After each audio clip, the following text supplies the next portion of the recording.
Hello sir, this is Chandu, anchor from filmy looks. So first of all అంటే ఈ మధ్యన వస్తున్న పెద్ద సినిమాలు కానీ చిన్న సినిమాలు కానీ సో థియేటర్లో రిలీజ్ అయిన టూ మంత్స్ లోపే ఓటీటీకి వచ్చేస్తూ ఉంటాయి. బట్ రజాకర్ ఎందుకు ఇంత లేట్ అయింది? రేపు మార్చ్ వస్తే 1 year అవుతుంది అటు ఇటుగా. సో అంటే ఓటీటీకి తీసుకోవటంలో ఏమన్నా ఇబ్బంది పడ్డారా? తీసుకోవటంలో ఎవరైనా ఆలోచించారా? ఇలాంటి సినిమాని మేము తీసుకోవచ్చా, తీసుకోకూడదా? ఇలాంటి సిచ్యువేషన్స్ ఏమైనా ఫేస్ చేశారా ఈ గ్యాప్లో? లేదు, తీసుకోవాలి తీసుకోవద్దని కాదు. ఇంతకుముందు చెప్పాను నేను మాట్లాడుతూ. సినిమా మేము March 15th తెలుగులో రిలీజ్ చేసిన తర్వాత 1 month గ్యాప్ తర్వాత హిందీలో రిలీజ్ అయింది, మేలో రిలీజ్ అయింది. సో అక్కడ 2 months పోయింది. అక్కడ ఏప్రిల్లో రిలీజ్ అయింది. అదైన తర్వాత ఏం జరిగిందంటే అక్కడ మేము ఒక సంస్థకి థియేటర్స్కి విషయంలో సిగ్నేచర్ చేసే దగ్గర 6 months వాళ్ళకే రాయాల్సి వచ్చింది, సంతకం పెట్టాల్సి వచ్చింది. అక్కడ థియేటర్స్ కోసం మాకు మంచి థియేటర్స్ కావాలని. సో అక్కడ 6 months వెయిట్ చేయాల్సి వచ్చింది. ఆ తర్వాత September 17th రీరిలీజ్ చేద్దామని మళ్ళీ ఆలోచన వచ్చింది. చేద్దామని ఆలోచన వచ్చి మళ్ళీ ఒకసారి అనుకొని అప్పటికి 7-8 months అవుతుంది కదా, ఎందుకు ఇప్పుడే నేను ఒక 1 year ఆగితే బాగుంటుందని ఎవరో సలహా ఇస్తే అక్కడ ఆగిపోయాం. ఆ తర్వాత అవార్డ్స్కి అప్లై చేద్దాం, అవార్డ్స్ బాగా రిసీవ్ చేసుకుంటుంది అవార్డ్స్ కమిటీ అని దానికి కొంచెం ఆగాం.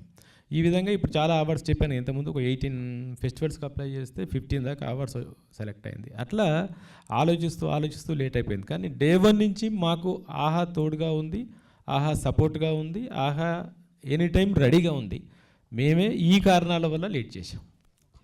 ఇంద్రజ మ్యామ్ ఇందాక మాట్లాడుతూ సో చాకల ఐలమ్మ మన క్యారెక్టర్ మీ లైఫ్ మొత్తంలో కూడా చాలా ఇంపార్టెంట్, మంచి రోల్ అని చెప్పారు.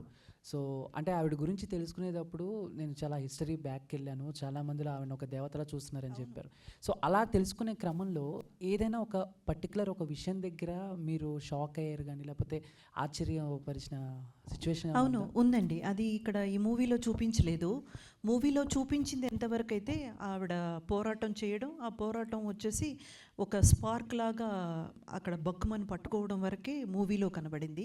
కానీ చాకలి ఐలమ్మ క్యారెక్టర్ నా దాకా వచ్చింది అన్నప్పుడు ఆవిడ ఎవరు ఏంటి ఇవన్నీ నేను చదువుకున్నప్పుడు తెలిసింది ఏంటంటే తన ఇంట్లో వాళ్ళు మొత్తం అంతా కూడా ప్రాణాన్ని పణయం పెట్టినా సరే ఈవిడ పోరాటాన్ని ఆపలేదు. ఆవిడ ఇంట్లో వాళ్ళందరినీ కూడా, వాళ్ళ హస్బెండ్ కానివ్వండి, పిల్లలు కానివ్వండి, అందరినీ కూడా అంటే నువ్వు ఇలా పోరాటం చేయడం మానకపోతే ఉంటుంది కదండి, జనరల్గా మనకు వీళ్ళ మీదే టార్గెట్ ఉంటుంది కదా, అలా అయినా కూడా ఆవిడ ఆపలేదు. And moreover till the last breath ఒక నార్మల్ లైఫ్ అంటే ఏదో ఇంత పెద్ద సాధించారు కదండి. మనమంతా ఎక్కడండి ఒక చిన్న పాటు ఏమంటారు ఒక చిన్నపాటి ఏదైనా కొంచెం చేసేసినా మన గొప్పలు మనమే చెప్పుకోవడం, ఏదో పెద్దగా సాధించినట్టు ఫీల్ అయిపోవడం, మన గురించి ఒక 10 మందికి తెలియాలని పోస్టర్లు అతికించేయడం, ఇవన్నీ చేసేటువంటి ఇప్పుడున్న ఈ సమాజాన్ని చూస్తూ ఆవిడ అంత పెద్ద పోరాటం చేసి అసలు ఈ మట్టి కోసం, ఈ నేల కోసం ఆవిడ తన రక్తమే కాకుండా తన కుటుంబాన్ని కూడా పణయం పెట్టి అంత చేసి చివరి దాకా ఒక నార్మల్ లైఫ్ లీడ్ చేసి నేను ఇంత సాధించాను, నేను ఇంత గొప్ప వ్యక్తి అనేది ఎక్కడా కూడా చూపించకుండా ఆవిడ కనుమూసిందంటే అసలు అలాంటి వాళ్ళు పుట్టి బ్రతికిన ఈ మట్టి మీద కాళ్ళు పెట్టడానికే మనం గర్వపడాలి. సో అది నాకు అనిపించింది. కానీ ఆ సంఘటన మూవీలో లేదు. సత్యనారాయణ గారు సార్, ఇందులో చాలామంది గురించి చెప్పారు అండ్ ఎంతోమంది ఇంకా అన్సంగ్ లీడర్స్ చాలామంది ఉండిపోయారు. వాళ్ళ గురించి ఏమన్నా చెప్పే ప్రయత్నం ఏమన్నా ఉందా సార్ ఫ్యూచర్లో? అంటే ఇక్కడ ఈ సినిమా గురించి చెప్తే కొంతమంది సినిమా ముక్కలుగా ఉంది అన్న ఆలోచన ఒక దగ్గర ఉంటుంది.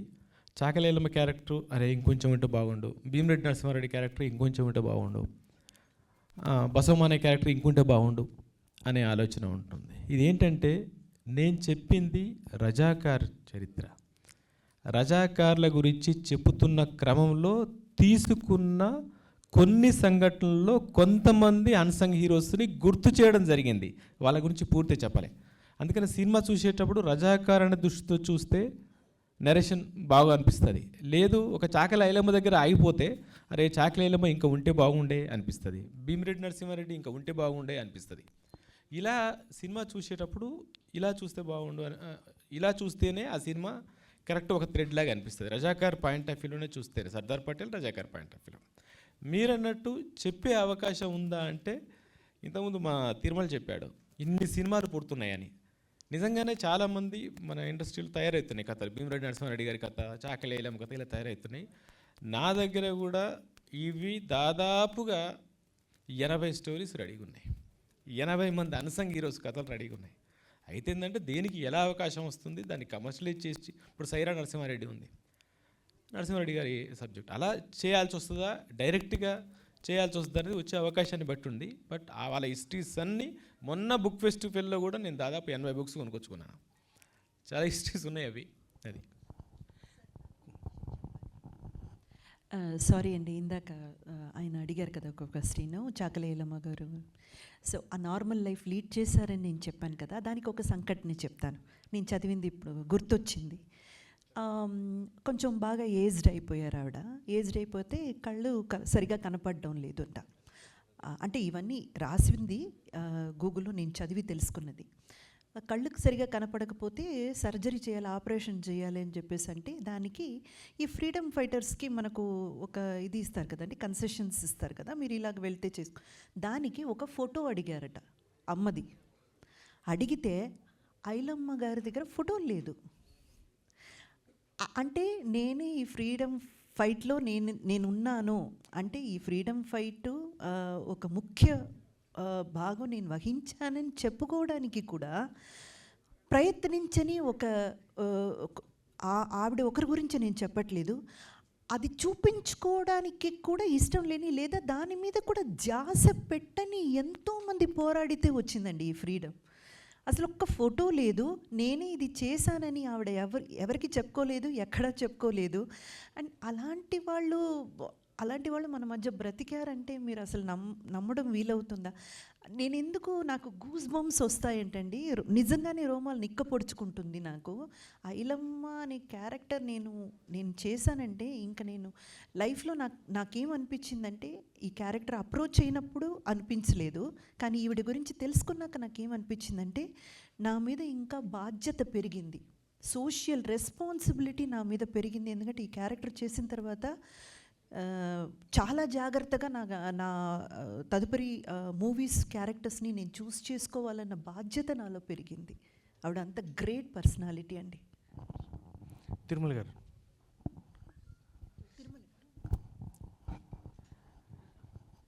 సార్ 1947-48 బ్యాక్డ్రాప్ సినిమా అంటే కొంచెం ఆ టైంని చూపించడం అనేది చాలా చాలా కష్టం. ప్రజెంట్ ఉన్న సినారియోని అక్కడ దాకా తీసుకెళ్ళాలి అంటే. సో డైరెక్టర్ గారు చెప్పిన ఆయన విజన్ని మీరు చాలా బాగా ఫుల్ఫిల్ చేశారు. అండ్ ఎక్కడా కూడా మనకి ప్రజెంట్ జనరేషన్ కాకుండా ఆ టైప్ ఆఫ్ ఆర్ట్ వర్క్ చేయడం అనేది ఎలా అనిపించింది? And through out the complete 1948 Razakar వ్యవస్థ అనేదాన్ని చూపించడం. డెఫినెట్గా అండి. యాక్చువల్గా సార్ నాకు చెప్పినప్పుడే గూస్ బంప్స్ వచ్చినాయి, సబ్జెక్ట్ చెప్పినప్పుడే గూస్ బంప్స్ వచ్చినాయి. తర్వాత నాకు స్టోరీ మొత్తం నరేట్ చేసినప్పుడు నేను ఎక్కడో కొంచెం వెనుకుంటే ముందుకు వచ్చాను. సరే ఇది చేయాలి అని అంటే నాకున్న నైపుణ్యమే సరిపోదు, నేను మాస్టర్స్ చేశాను. సో ఈ నైపుణ్యమే కాదు, దీనికి రీసెర్చ్ వర్క్. ఇప్పుడు మేము ఫైనల్ ఇయర్లో మాస్టర్స్లో థీసిస్ చేస్తాం, ఒక సబ్జెక్ట్ మీద రీసెర్చ్ చేసి ఒక బుక్ తయారు చేస్తాం, అప్పుడే మాకు మాస్టర్ డిగ్రీ ఇస్తారు. సో మళ్ళీ ఒక మాస్టర్ డిగ్రీ నేను చేయాల్సి వచ్చింది విజువల్స్ పరంగా. సో ఈ అవకాశం నిజంగా సార్ ఇచ్చినట్టే, అలాగే గూడూరు నారాయణ రెడ్డి గారు ఇచ్చినట్టే. సో ఫస్ట్ నేను ఏం చేశానంటే, మనకున్న సన్నివేశాలలో ఏమేమి మేజర్ పార్ట్స్ ఉన్నాయో అవన్నీ తీసుకొని అప్పుడు నేను ఫస్ట్ బైరాన్పల్లి వెళ్ళిపోయాను. తర్వాత అటున్న పల్లెలు అవన్నీ తిరగడము, తర్వాత వాళ్ళ ఇప్పుడు లైవ్లో ఉండి అప్పుడు ఆ పోరాటాన్ని చూసిన వాళ్ళు ఒక ఇద్దరే దొరికారు. ఒక ఆమె పిచ్చామె అయిపోయింది, అంటే ఆమెది వేరే స్టోరీ. సో అలాగా నేను ఒక బైరాన్పల్లి విలేజ్లోనే ఒక 20-30 మందిని కలిసాము, వాళ్ళతో వీడియోస్ కూడా చేసాము. అది యాక్చువల్గా సినిమా రన్నింగ్ అవుతుంటే మధ్యలో పబ్లిసిటీ చేద్దాం అనుకున్న, అంటే అక్కడక్కడ రిలీజ్ చేద్దాం అనుకున్నాయి అవి వీడియోస్ ఉన్నాయి మన దగ్గర. సో వాళ్ళందరినీ ఇంటర్వ్యూ చేసినప్పుడు బురుజు ఎలా ఉండేది, అసలు బురుజు కట్టడం ఎందుకు వచ్చింది, అసలు ఆ కన్స్ట్రక్షన్ అక్కడ ఎందుకు కట్టారు, దాన్ని ఇంత బలంగా ఎందుకు కట్టారు, కట్టిన కన్స్ట్రక్షన్ ఎందుకు కూలగొట్టారు, ఎలా అది డిమాలిష్ అయిపోయింది. సో ఇలాంటివన్నీ తర్వాత ఇప్పుడు ఎవరైతే బతికున్నారో వాళ్ళతోటి ఇంటర్వ్యూ చేస్తూ వాళ్ళు చెప్పినటువంటి ఐడియాస్ని పెట్టుకొని డ్రాయింగ్ చేసి వాళ్ళకి చూపించి ఇలా ఉండేదా అలా కాదన్నప్పుడు మళ్ళీ ఇంకొక డ్రాయింగ్ చేసి చూపించి అట్లా దాని మీద చాలా రీసెర్చ్ వర్క్ చేయడం జరిగింది. అలాగే సార్ దగ్గర చాలా బుక్స్ ఉండేవి. సో అలాగే మన డైరెక్షన్ టీం కూడా చాలా మెటీరియల్ కలెక్ట్ చేశారు.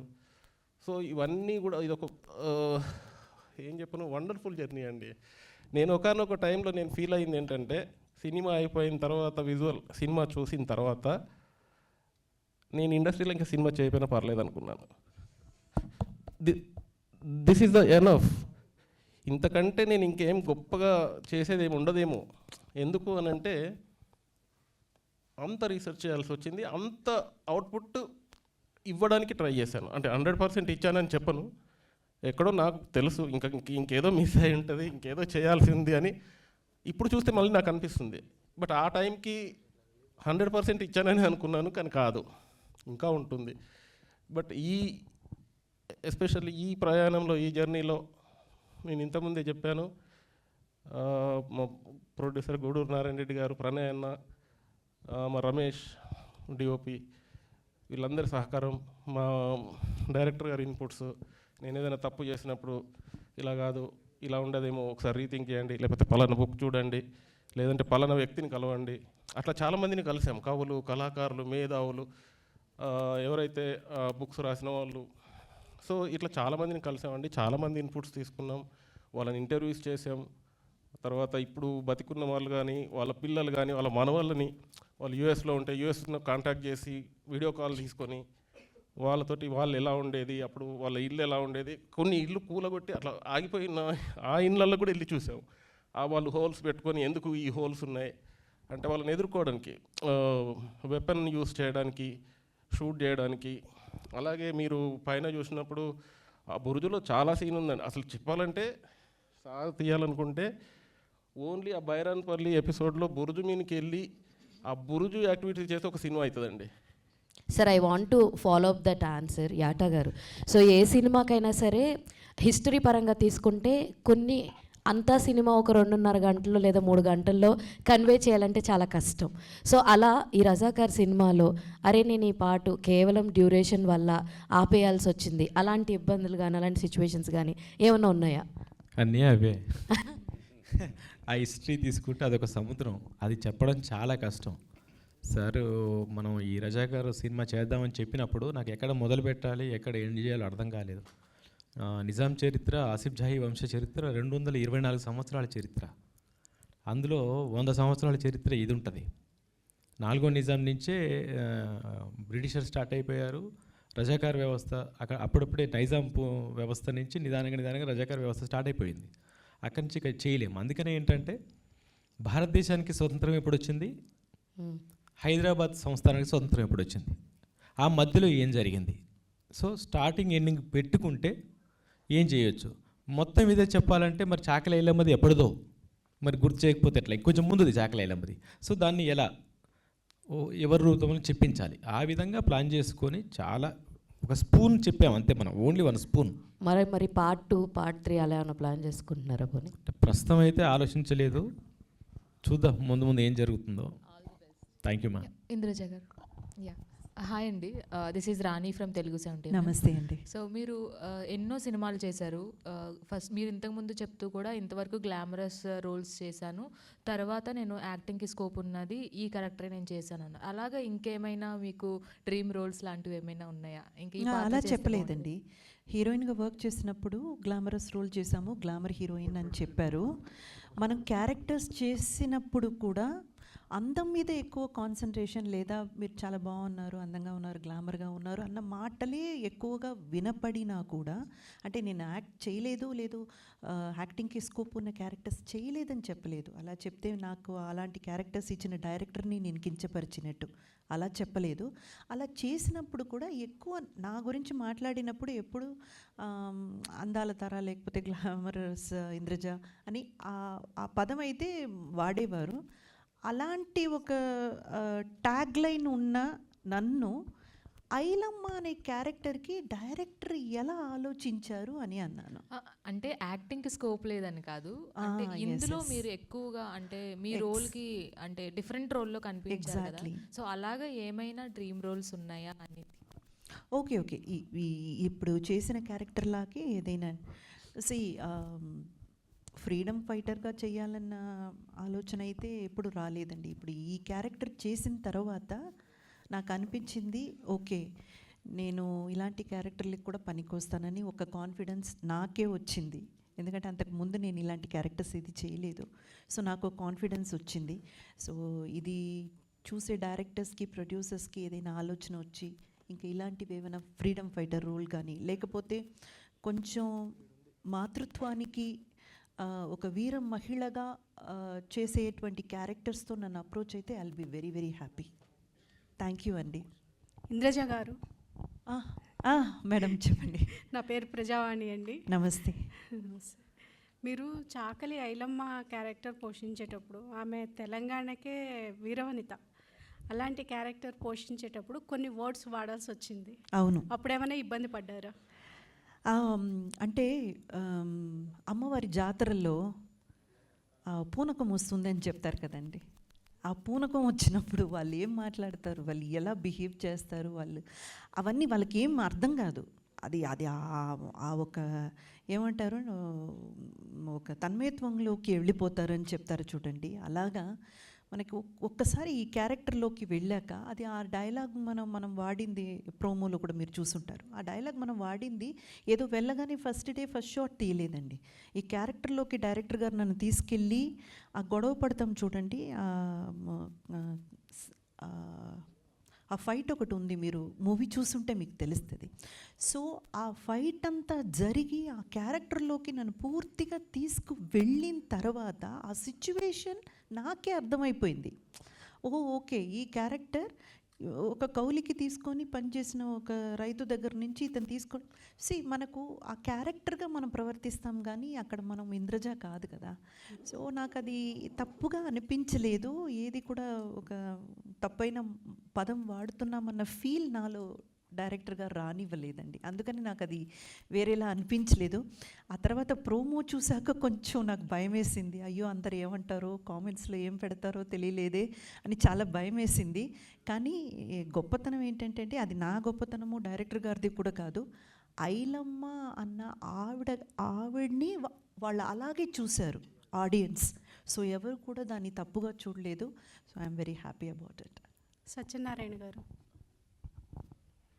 మూవీలో కీలకమైనది operation polo.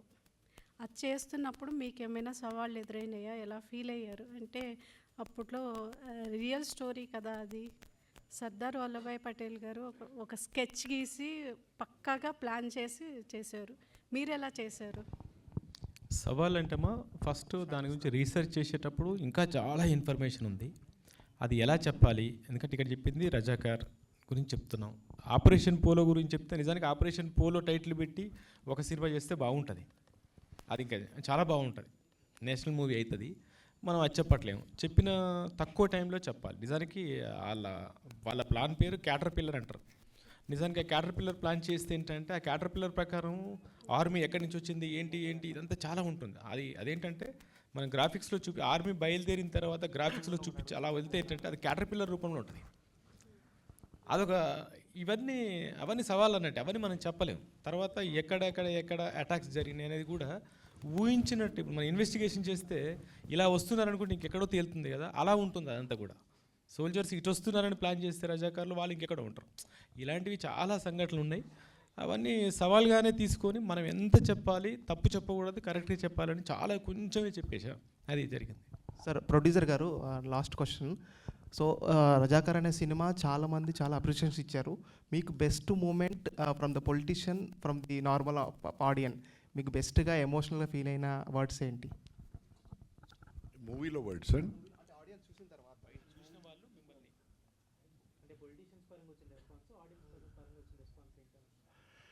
I really felt as a ప్రొడ్యూసర్గా నేను ఫీల్ అయిందే చాలా బాగొచ్చింది. ఎందుకంటే నా నియత్ ఈ జనరేషనే కాదు ఫ్యూచర్ జనరేషన్స్ కూడా ఇట్లాంటి ఇబ్బంది పడకూడదని. ఎందుకంటే మా తాత పేరే నాకు పెట్టారు. మా తాత లేట్ గూడూరు నారాయణ రెడ్డి. ఆయన ఇక్కడనే 50 కిలోమీటర్ల దూరంలో గూడూరు గ్రామం, 7-8 గ్రామాలకు ఆయన మాల్ పటేల్. సో ఆయన కూడా నిజాం దగ్గరే పనిచేశాడు, కానీ నిజాంకు సంబంధించిన రజాకారులను ఎదిరించాడు, గ్రామంలోకి రానియలేదు. సో అప్పటి నేను ఎక్కడ చుట్టుముట్టు గ్రామాలకు పోయినప్పుడల్లా ఈ బుర్జులు చూసేవాడిని. అక్కడ ఎక్కినా దుంకినా అన్నీ దాని రాళ్ళను కూడా తీసినా, కొంచెం పాడు కూడా చేసినాము. చిన్నగా ఉన్నప్పుడు ఏమేమో చేస్తాం కదా, కోతిలెక్కలని. సో అవన్నీ చేసిన.